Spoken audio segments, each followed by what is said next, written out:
When did you realize running away was your only option?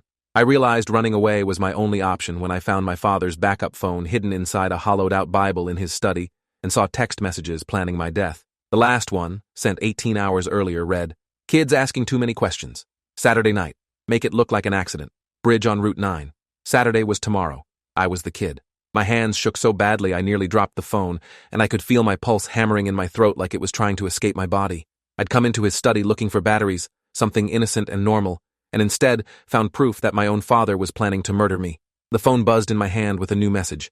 "Everything set. He suspects nothing." I stood there in the dark study, the only light coming from that phone screen, and understood with perfect clarity that my entire life had been a lie, and I had less than 24 hours to disappear or die. My name is Connor Reeves, and until that moment, I thought I had a pretty normal life. I was 19 years old, home for the summer after my freshman year at State University, working part-time at my uncle's construction company and trying to figure out what I wanted to major in. My family seemed typical enough from the outside. Dad ran a successful import-export business. Mom was a real estate agent. My younger sister Bethany was 16 and obsessed with volleyball. We lived in a nice house in the suburbs, went to church on Sundays, had barbecues with the neighbors.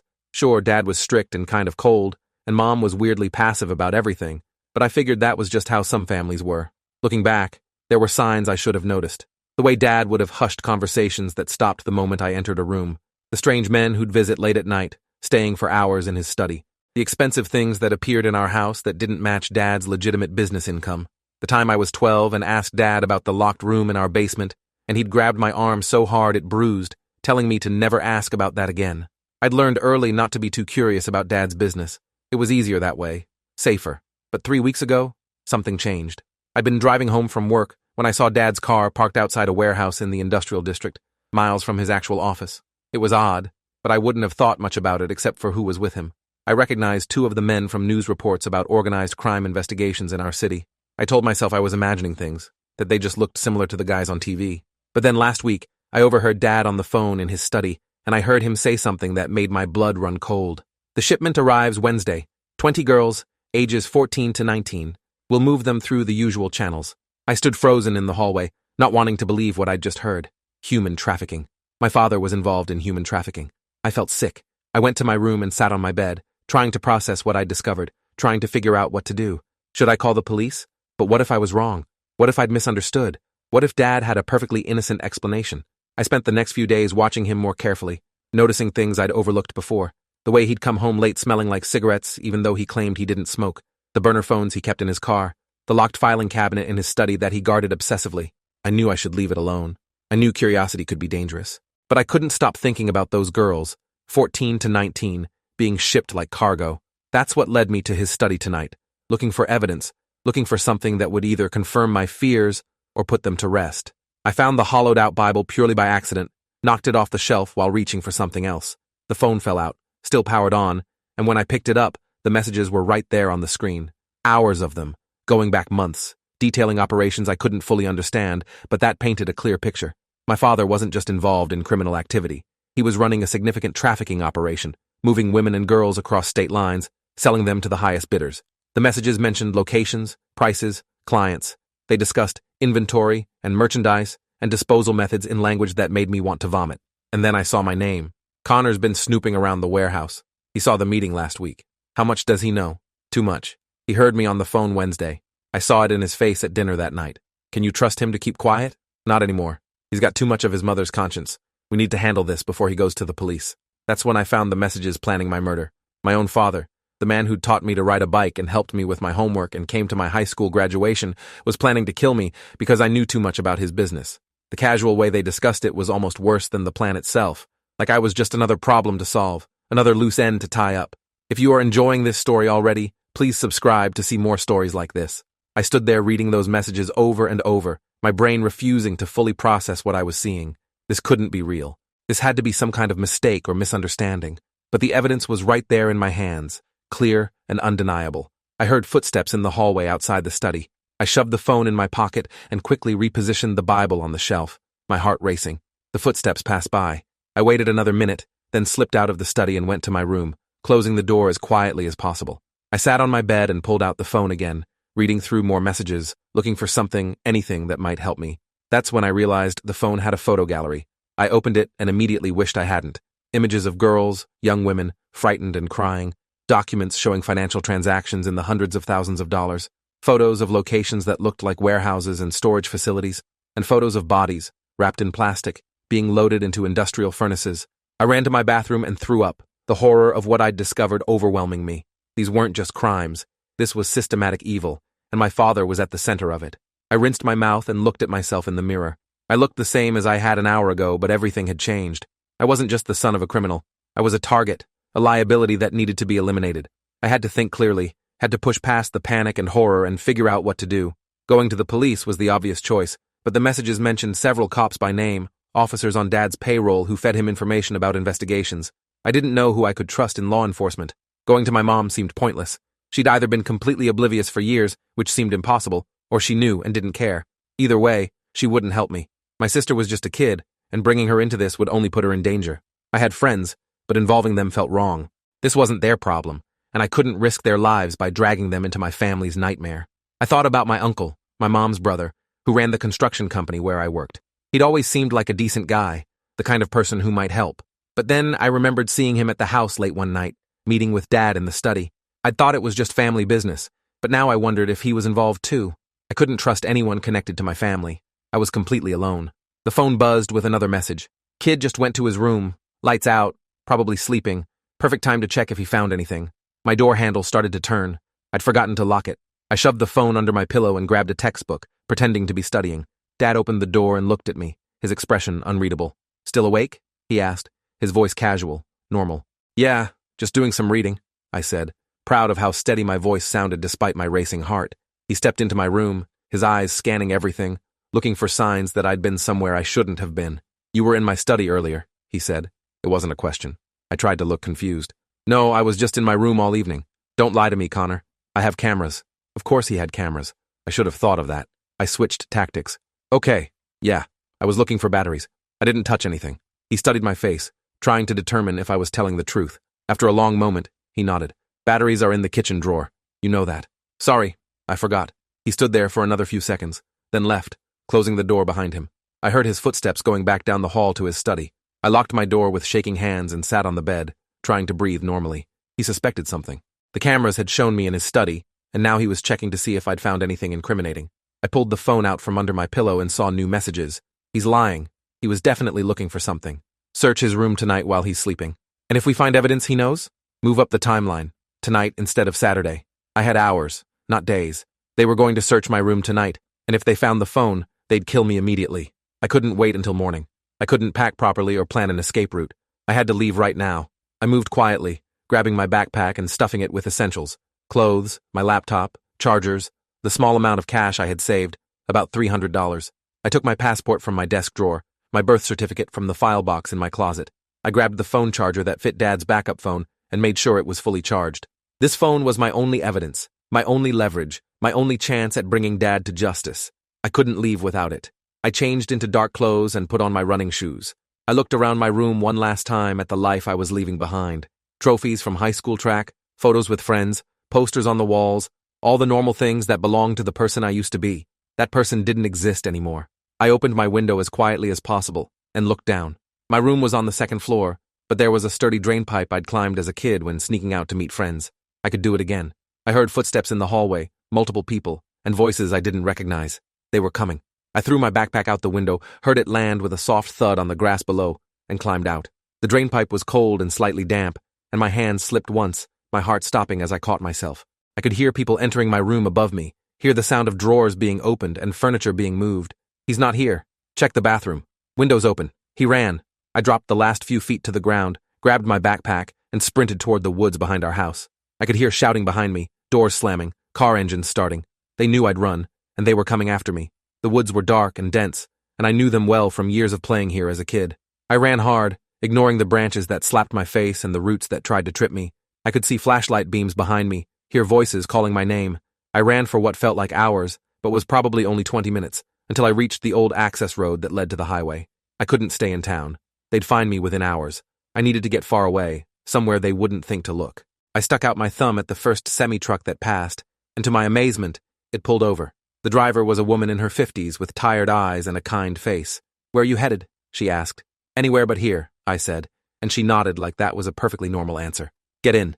I climbed into the truck, and we pulled back onto the highway. I looked back toward my town, toward my house, toward everything I'd ever known, and watched it disappear into the darkness. The driver didn't ask questions, just handed me a bottle of water and turned up the radio. We drove for 3 hours before she said, "There's a rest stop coming up. I need to sleep for a few hours. You should probably get out there and catch another ride. Something tells me you don't want to be seen with the same person for too long." She was perceptive. I thanked her and got out at the rest stop, a generic highway facility with a parking lot full of trucks and a small building with bathrooms and vending machines. I used the bathroom, washed my face, and tried to think about my next move. I needed to go to the authorities, but not local police. I needed someone federal, someone who couldn't be bought off by my father. I pulled out the backup phone and started going through the messages more carefully, taking screenshots with my own phone as backup. I needed to document everything before the phone died or Dad remotely wiped it. There were hundreds of messages, photos, voice recordings, evidence of crimes spanning years, involving dozens of people, moving millions of dollars. This was bigger than I'd realized. This wasn't just my father's operation. He was part of a network, a sophisticated organization with connections in law enforcement, politics, and business. I saw names I recognized from the news, community leaders, respected businessmen, all involved in trafficking, exploitation, and murder. The scope of it made me feel small and helpless.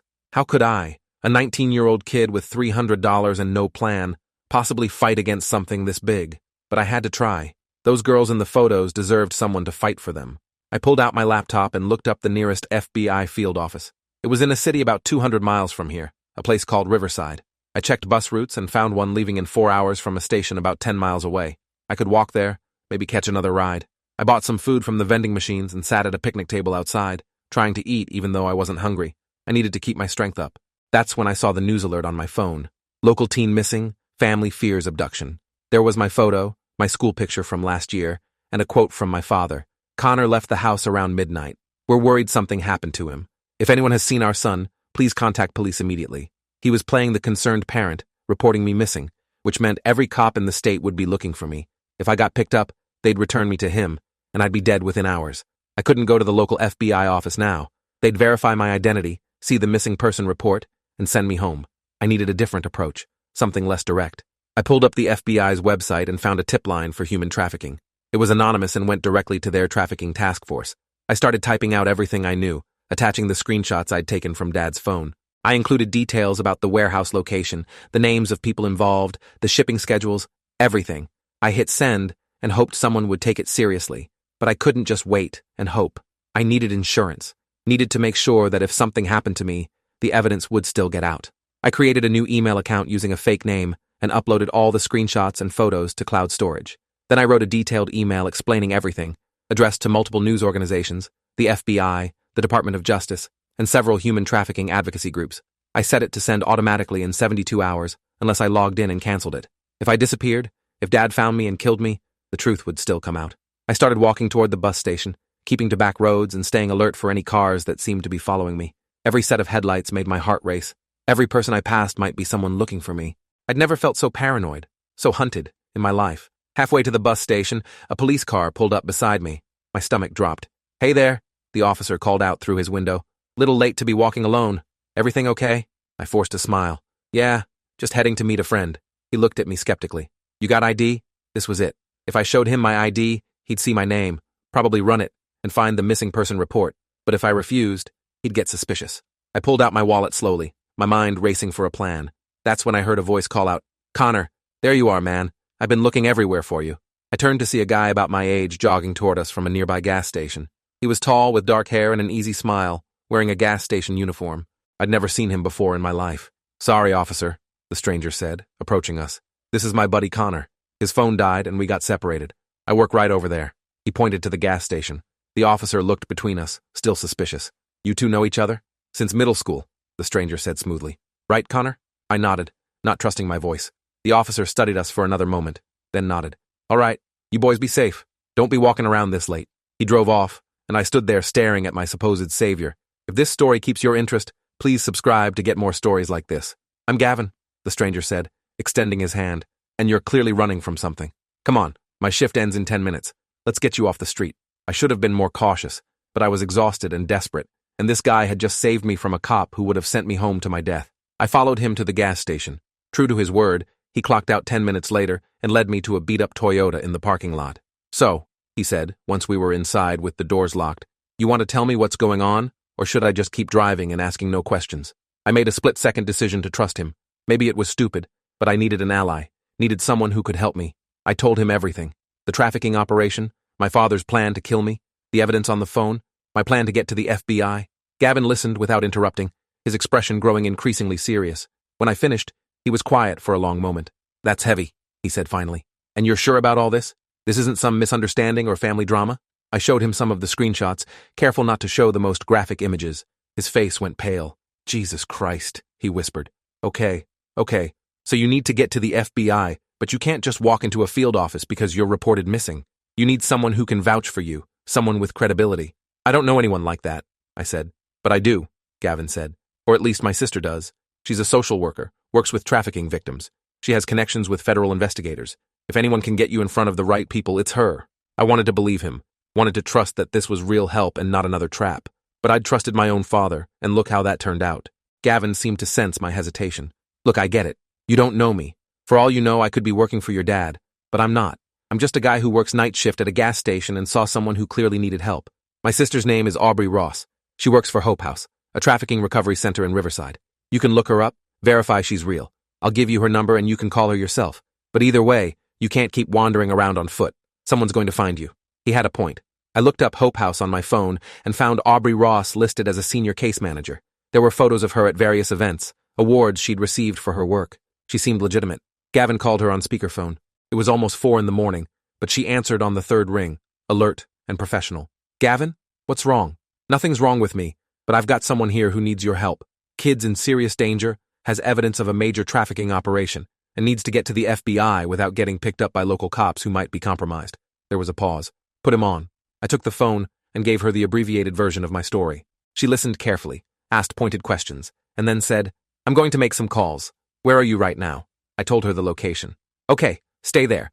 I'm calling FBI Special Agent Richard Novak. He's with the Human Trafficking Task Force, and I've worked with him before. He's solid, not compromised. I'm going to have him come to you, but it might take a few hours. Can you stay safe until then? I think so, I said, though I wasn't sure. Good. Gavin, keep him off the street. I'm texting you an address. It's a safe house we use for witnesses. Take him there and wait. Don't let anyone see him. She hung up, and moments later, Gavin's phone buzzed with an address. We drove in silence to a small house in a residential neighborhood. Gavin had a key and let us in. It was sparsely furnished but clean, with basic necessities and bars on the windows. We use this for people who need to disappear for a while, Gavin explained. Trafficking victims, domestic violence survivors, people in witness protection waiting for their cases to process. You'll be safe here. I wanted to collapse on the couch and sleep for days, but I was too wired, too afraid to let my guard down. Gavin made coffee, and we sat in the kitchen, waiting. Around 6 a.m, there was a knock at the door. 3 precise knocks, a pause, then 2 more. That's Aubrey's signal, Gavin said, opening the door. A woman in her 30s came in, followed by a man in a suit who radiated authority. Connor Reeves? The man asked. I nodded. I'm Special Agent Richard Novak, FBI. Aubrey tells me you have information about a trafficking operation. I pulled out the backup phone and my laptop with the screenshots. I have more than information. I have evidence. Hundreds of messages, photos, financial records. My father is running a trafficking network, and he's planning to kill me because I found out. Agent Novak's expression remained neutral, professional. Let's start from the beginning. Tell me everything. I spent the next 3 hours walking him through the whole story, showing him the evidence, answering his questions. He took notes, photographed the phone screen, called in a tech specialist to extract data. Other agents arrived, turning the safe house into a temporary command center. By noon, I'd given my formal statement to Agent Novak and 2 other agents, Patricia Dunn and Carlos Medina, both with extensive experience in trafficking cases. This is significant, Agent Novak said once we finished. The evidence you've provided gives us probable cause for warrants, asset seizures, the whole works. But I need to be honest with you, Connor. Your father is going to know you went to us the moment we start making arrests. You're going to need protective custody, and this is going to get ugly before it gets better. I don't care about ugly, I said. I care about stopping him. I care about those girls. Agent Dunn, a woman in her early 40s with sharp eyes and a no-nonsense demeanor, nodded approvingly. We'll do everything we can to protect you. But your father has resources and connections. We need to move fast. They did. By that evening, federal warrants had been issued for over 20 people, including my father. Coordinated raids happened simultaneously across 3 states. I watched the news coverage from the safe house, seeing my own house surrounded by FBI vehicles, agents in tactical gear going in and out, my father being led away in handcuffs. My mother was also arrested, apparently more involved than I'd wanted to believe. The news called it one of the largest trafficking busts in the state's history. Over 30 victims were recovered from various locations. Millions of dollars in assets were seized. The evidence from the backup phone was described as extensive and damning, but it wasn't over. 3 days after the arrests, Agent Novak came to the safe house with bad news. "Your father made bail," he said. "His lawyers got a judge to set it at $5 million, and he paid it within hours. He's out, Connor, and he's got a GPS monitor, but that's not going to stop him from coming after you if he wants to." My blood went cold. "How is he out? With all that evidence?" "The system isn't perfect," Agent Novak said grimly. "His lawyers are arguing the phone evidence was obtained illegally, that you had no right to take it from his study. They're filing motions to suppress. We're fighting it, but in the meantime, he's free, and he knows you're the primary witness against him. So what do I do? You stay in protective custody. We move you to a secure location, and you stay there until trial. It could be months." The idea of being locked away for months was suffocating, but the alternative was being dead. I agreed. They moved me that night to a federal safe house in a different state, a small apartment with round-the-clock security. I wasn't allowed to contact anyone from my old life, couldn't use social media, couldn't even call my few friends to let them know I was alive. I was in limbo, existing, but not really living. Weeks passed in a blur of interviews with prosecutors, depositions, preparation for trial. The case against my father was strong, but his legal team was working overtime to dismantle it piece by piece. They argued I was a troubled kid making false accusations. They brought in character witnesses who testified about what a great father he was. They hired experts who claimed the evidence was fabricated or manipulated. I watched it all from behind screens and protective glass, feeling helpless. Then came the breakthrough. One of the victims recovered in the raids, a 17-year-old girl named Lisa Vaughn, agreed to testify. She'd been held by the trafficking network for 8 months and had detailed knowledge of the operation. Her testimony corroborated everything I'd said and provided additional evidence prosecutors hadn't had before. More victims came forward after Lisa. Women who'd escaped years ago but had been too afraid to speak up. Girls who'd been rescued in the raids and were now ready to tell their stories. The prosecution's case became overwhelming. Dad's lawyers tried to negotiate a plea deal, but prosecutors refused. They wanted the maximum sentence, wanted to send a message that this kind of evil wouldn't be tolerated. The trial lasted 6 weeks. I testified for 3 days, facing my father across the courtroom, looking into the eyes of the man who'd planned to murder me. He stared back with cold hatred, and I didn't flinch. I told the truth, all of it, and backed it up with the evidence I'd risked my life to preserve. The jury deliberated for 8 hours before returning guilty verdicts on all counts: human trafficking, racketeering, conspiracy, money laundering, attempted murder. My father was sentenced to 75 years in federal prison without possibility of parole. My mother got 35 years as an accomplice. 17 other people connected to the operation also received lengthy sentences. It was over. Finally over. But I'd lost everything in the process. My family was gone, destroyed by the truth I'd exposed. My sister Bethany was in foster care. Our assets were seized. Everything I'd known growing up had been built on blood money and suffering. Agent Novak told me I could come out of protective custody now, could try to rebuild my life. But I didn't know where to start. I'd been in hiding for almost a year. I'd missed an entire year of college. My friends had moved on, thinking I'd just disappeared. Aubrey Ross, Gavin's sister, the social worker who'd helped me that first night, offered me a job at Hope House. "We need people who understand what victims go through," she said. "You've been through your own kind of hell. Maybe you can use that to help others." I took the job. I started working with trafficking survivors, helping them navigate the legal system, connecting them with resources, just being someone who believed them when they told their stories. It was hard work, emotionally draining, but it felt meaningful in a way nothing else in my life ever had. Gavin became a real friend, the first genuine friendship I'd had in years. He never asked for anything in return for helping me that night, never made a big deal about the fact that he'd probably saved my life. That's just who he was, someone who helped, because it was the right thing to do. I kept in touch with Lisa Vaughn, the girl whose testimony had helped seal the case against my father. She was in college now, studying social work, determined to help other survivors. We'd both been destroyed by the same evil, and we'd both found purpose in fighting against it. A year after the trial, I testified before Congress about human trafficking and the need for stronger laws and better victim support. I told my story again, publicly this time, using my real name, refusing to hide anymore. The media attention was intense and uncomfortable, but it helped pass new legislation that increased funding for trafficking investigations and victim services. Sometimes I think about that night in my father's study, the moment I found that phone and realized my life was in danger. I think about how easily I could have ignored what I'd overheard, could have convinced myself I'd misunderstood, could have stayed quiet and safe and complicit. I think about how close I came to being just another victim, another body in a furnace, another loose end tied up. But I ran.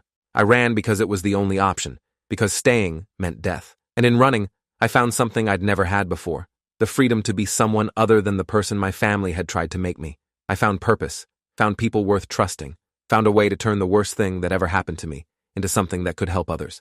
My father tried to destroy me, tried to silence me, tried to erase the evidence of his crimes along with my life. Instead, I destroyed him. I exposed everything he'd built, saved dozens of lives, and helped create systemic changes that would protect future victims. He's locked away for the rest of his life, and I'm free. That's justice. Not perfect, not clean, but real. People ask me if I regret running, if I wish I'd tried to handle things differently. The answer is no. Running away wasn't cowardice or weakness. It was survival. It was the smartest, bravest thing I've ever done. Because sometimes the only way to fight is to survive first, to live long enough to tell the truth, to make sure the people who tried to silence you fail. I ran away because it was my only option, and I'd do it again in a heartbeat, because I'm still here, still fighting, still helping others find their own way out of darkness. And that's worth everything I lost. If you enjoyed this, you'll definitely want to see the next ones too.